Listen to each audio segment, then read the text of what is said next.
মুক্তিযোদ্ধা পরিবারের লোক কেউ জামাত করতে পারে না। আর শহীদ পরিবারের লোক, মাননীয় সদস্যবৃন্দ ওনাকে বলতে দেন। সেই যুদ্ধ, যে যুদ্ধে সারা পৃথিবী জড়িত ছিল, যে যুদ্ধে ইন্ডিয়া 3রা ডিসেম্বর 1971 সনে আমাদেরকে সহযোগী করার জন্য অংশগ্রহণ করেছিল, এবং তার হাজার হাজার সৈন্য এই মাটিতে রক্ত দিয়ে গেছে, এবং যে ইন্ডিয়া আমাদের দেশের স্বাধীনতার জন্য বঙ্গোপসাগরে যে 7ম নৌবহর এসেছিল, আমেরিকার বিশ্বযুদ্ধের রিস্ক নিয়েছিল, আমাদের জন্য সোভিয়েত ইউনিয়নের বদস তিনটা ভেটু দিয়েছিল, তা না হলে আমাদের দেশ স্বাধীন হতো কিনা সন্দেহ ছিল। সেই মুক্তিযুদ্ধের সঙ্গে যখন 1 মাসের গণ আন্দোলনকে তুলনা করা হয়, তখন মুক্তিযুদ্ধকে ছোট করা হয়। আমি মনে মনে ভাবি হয়তোবা আমি মরে গেলেই ভালো হতো। আমি আজকে আপনাদের কাছে প্রশ্ন রাখতে চাই, 5ই আগস্টের পরে কি হলো? আমাকে একটু 5ই আগস্টের পরে কি হলো আপনারা জানেন। এইখানে ইউনূস সরকার ছিল, আমি শিল্পকলার সামনে থাকি, একটা গান হইতে পারে নাই, একটা নাটক হইতে পারে নাই, একটা লালনের গীতি হইতে পারে নাই, একটা বাউল গান হইতে পারে নাই। সব কিছু কালো শক্তি ধ্বংস করে দিয়েছিল। তারা বলেছিল কোন মুক্তিযুদ্ধ হয় নাই, 47-এর যুদ্ধ হয়েছে, আর 24-এর যুদ্ধ হয়েছে, আর 71-এ গন্ডগোল হয়েছে। সেই দিন মুক্তিযোদ্ধা হিসাবে আমি বলেছিলাম, আমি বলতে পারবো কিনা কথাটা আপনি, এই আলবদর রাজাকারের বাচ্চারা, এখনো কিন্তু ফজলুর রহমানদের মতো মুক্তিযোদ্ধারা জীবিত আছে। এই দেশে মুক্তিযুদ্ধ হয়েছে, মুক্তিযুদ্ধ সত্য, 30 লক্ষ লোক জীবন দিয়েছে, এটাও সত্য। এই যুদ্ধের মধ্য দিয়েই আমরা সেদিন তাদের সঙ্গে যুদ্ধ করেছি। আমার বাড়ির সামনে মব হয়েছে আমাকে হত্যা করার জন্য। সেদিন আমি আজকের পুলিশকে ধন্যবাদ দিব, আজকের মিলিটারিকে ধন্যবাদ দিব। 10 মিনিটের মধ্যে আমার বাড়ির সামনে তারা গিয়ে উপস্থিত হয়েছে আমাকে বাঁচানোর জন্য। অনেক চক্রান্তের মধ্য দিয়ে ইলেকশন হয়েছে। সেই ইলেকশনে তারা কি করেছে, আজকে যারা আমার ডান দিকে বসে আছে তারা কি করেছে? একদিন তো আমরা ভাই ছিলাম নাকি? তারা যা করেছে সেটা কল্পনা করার মতো না। যত চক্রান্ত করেছে, সেই চক্রান্তের ভিতর দিয়ে যখন তারা প্রচার করতে শুরু করলো তারা বাংলায় 2/3 মেজরিটি পেয়ে তারা পাস করবে, আমি হতবাগা ফজলুর রহমান বলেছিলাম জামাত জোট যদি মেজরিটি পায় তাহলে আমি বিষ খাবো। এই কথাটা আমি বলেছিলাম, আমি বিষ খাবো। হ্যাঁ, কথাটা সত্য, আমি বলে যাচ্ছি। এবং তারা কোনোদিন যুদ্ধে জয়লাভ করতে পারে না, রাজনৈতিক যুদ্ধে, কারণ তাদের পূর্বপুরুষ বাংলাদেশ চায় নাই। বাংলাদেশ যদি থাকে, এই বাংলায় শুধু বেলিচা মিলিয়ার জুই ফুল ফুটে না, এদেশে রক্তগোলাপ রক্ত জবাও ফুটে।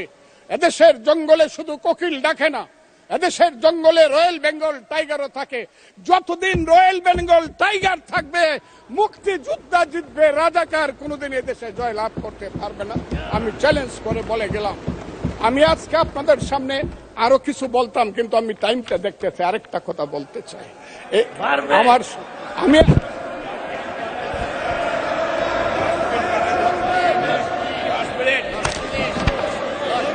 আমাকে 5 মিনিট সময় দেন, আমি শেষ করে ফেলবো। আমি আজকে আপনার সামনে শুধু বলতে এসেছি, মাননীয় সদস্য আরো 3 মিনিট দেওয়া হলো আপনাকে। আমি বলতে এসেছি, হ্যাঁ, আমার বক্তব্যের পরে বলবে আমরা কি মুক্তিযুদ্ধ করি নাই। যেমন বিরোধী দলের নেতা বলেন, ওনাকে আমি অসম্মান করি না, সব সময় মাননীয় বলে কথা বলি, কিন্তু উনার দলের লোকজন এখানে বসে আছে, তারা আমাকে ফজা পাগলা বলে কথা বলে। উনি একদিন এটা বলে তারা নাকি সভ্য, তারা নাকি ইসলাম। এবং উনি যে বলতেছে, ওইদিন বললো যে আমার দাড়ি পাকা, আমার চোখের সমস্ত পাকা, উনি আমার চেয়ে 10 বছরের ছোট। আমার বয়স 78 বছর, আমি 48 সনে জন্মগ্রহণ করেছি, উনি 58 সনে জন্মগ্রহণ করেছে। কথাটা মাননীয় সদস্য, আমি ওনাকে, আপনাকে কেউ এই ধরনের উক্তি করেছে আপনার সম্বন্ধে? এরকম তো সংসদে কেউ বলে নাই তো। এরকম না, করেছে। আপনি কেন নিজের টেনে করেছে আছে এখানে উপস্থিত। আমি আজকে আপনাকে বলতে চাই, বলতে থাকেন। আচ্ছা, আমি যে কথাটা বলতে চেয়েছিলাম, বিরোধী দলের নেতা বলেছেন উনি মুক্তিযোদ্ধা পরিবারের লোক এবং উনি শহীদ পরিবারের লোক এবং উনি জামাত ইসলাম করেন। এটা ডাবল অপরাধ। মুক্তিযোদ্ধা পরিবারের লোক কেউ জামাত করতে পারে না। আর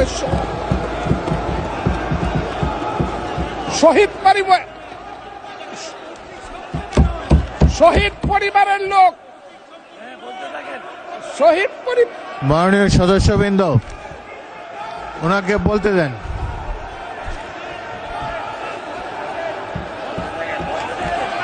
মাননীয় সদস্যবৃন্দ, অর্ডার অর্ডার, আপনারা শৃঙ্খলা রক্ষা করুন। মাননীয় সদস্যবৃন্দ, সংসদে শৃঙ্খলা রক্ষা করুন। মাননীয় সদস্য ফজলুর রহমান, আপনি শেষ করুন, কষ্ট পাইতেছেন, বক্তব্য শেষ করুন। আমি আবারও বলে রাখলাম, শহীদ পরিবারের লোক তো জামাত করতেই পারে না, আর জামাত করলে ডাবল অপরাধ করতেছে। দুই, তাহলে স্বীকার, তাহলে আমি আপনাদেরকে বলি, মাননীয় সদস্যবৃন্দ, আমি আমি আমি এক সেকেন্ড, মাননীয় সদস্য ফজলুর রহমান বসেন বসেন বসেন।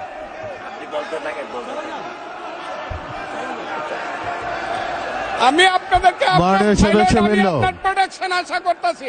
মাননীয় সদস্যবৃন্দ বসুন, কিন্তু আমার গলা সংসদে শৃঙ্খলা রক্ষা করুন।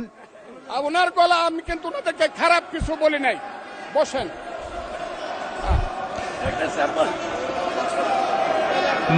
মাননীয় সদস্য ফজলুর রহমান, মাননীয় সদস্য ফজলুর রহমান, আপনি একটু অপেক্ষা করুন। মাননীয় সদস্যবৃন্দ, আমি Kazi Nazrul Islam, please sit down, please sit down, আমি বলছি, প্লিজ সিট ডাউন। এই যে দেখেন, তারা বসেন বসেন।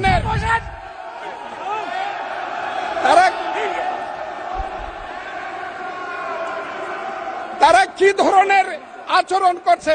আচ্ছা, আজকে তাদেরকে মাননীয় সদস্যবৃন্দ, তাদেরকে আমি মাননীয় সদস্যবৃন্দ একটু মনোযোগ দিয়ে আমার কথাটি শোনার চেষ্টা করুন।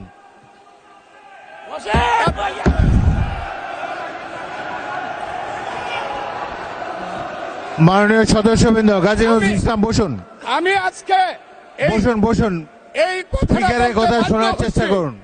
এই মাননীয় সদস্যবৃন্দ, একটা কথা আপনারা মনোযোগ দিয়ে শুনেন। সংসদে প্রত্যেক সদস্যের, ফজলুর রহমান একটু ওয়েট করেন, একটু ওয়েট করেন। মাননীয় সদস্য ফজলুর রহমান ওয়েট করেন, hold on for a second, একটু অপেক্ষা করুন। আমাদের নেতা জিয়াউর রহমানকে পাইলো এরা হত্যা করতো 16 ডিসেম্বরের আগে। মাননীয় সদস্য ফজলুর রহমান অপেক্ষা করুন, আমার শেষ, আমাকে হোল্ড অন ফর 2 মিনিটস। দেখেন ডিস্টার্ব, আমি আর তাদেরকে বল। মাননীয় সদস্যবৃন্দ, এটি বাংলাদেশের জাতীয় সংসদ। এখানে প্রত্যেকেই নির্বাচিত হয়ে এসেছেন, প্রত্যেকেরই এখানে